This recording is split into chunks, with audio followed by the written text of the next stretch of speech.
Hello అందరికీ welcome to my channel. ఈరోజు నా స్టైల్లో గోబీ కర్రీ ఎలా చేసుకోవాలో చూపిస్తాను. నచ్చితే లైక్ చేసి సబ్స్క్రైబ్ చేసుకోండి. గోబీకి కర్రీకి కావాల్సినవి టమాటో, ఆనియన్స్, గోబీ. ముందు స్టవ్ వెలిగించుకొని దాని మీద ప్యాన్ పెట్టుకొని అందులో 3 గ్లాసెస్ ఆఫ్ వాటర్ వేసుకోవాలి. వాటర్ వేసుకొని ఉప్పు, కొంచెం పసుపు వేసుకొని గోబీని మంచిగా ఉడికించుకోవాలి. ఎందుకు ఉడికించుకోవాలంటే గోబీలో ఉన్న పచ్చి వాసన అంతా పోతుంది.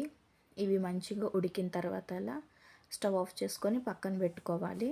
తర్వాత ఒక కడాయి పెట్టుకొని అందులో 3 టేబుల్ స్పూన్ ఆయిల్, అందులో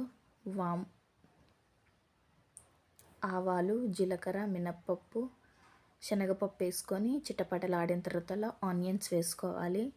ఆనియన్స్ కొంచెం ఫ్రై అయిన తర్వాత కరివేపాకు వేసుకోవాలి. ఇది కొంచెం ఫ్రై అయిన తర్వాత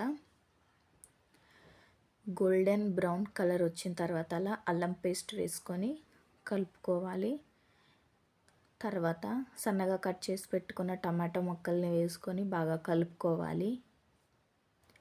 ఇవి కొంచెం మగ్గిన తర్వాత ఉప్పు వేసుకోవాలి. ఉప్పు వేసుకుంటే టమాటా ఇంకా మెత్తగా మగ్గుతుంది. ఇవి కొంచెం మగ్గిన తర్వాత కొంచెం పసుపు వేసుకోవాలి.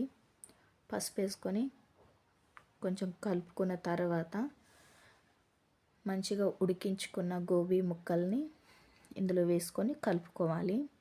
గోబీ ముక్కలు ఈ ఆయిల్లో మంచిగా మగ్గిన తర్వాత అలా కొంచెం కారం వేసుకోవాలి. కారం వేసుకొని కలుపుకోవాలి. కర్రీ చాలా బాగుంటుందండి, టమాటో గోబీ కర్రీ. ఇవి కొంచెం ఉడికిన తర్వాత కొన్ని వాటర్ వేసుకొని కలుపుకోవాలి. తర్వాత అలా గరం మసాలా వేసుకొని మంచిగా కలుపుకోవాలి. ఇది కలుపుకున్న తర్వాత అలా ఒక 2 మినిట్స్ మూత పెట్టుకొని ఉడికించుకోవాలి. ఉడికిన తర్వాత కొత్తిమీర చల్లుకుంటే చాలా బాగుంటుంది. సబ్స్క్రైబ్ చేసుకోండి. బాయ్.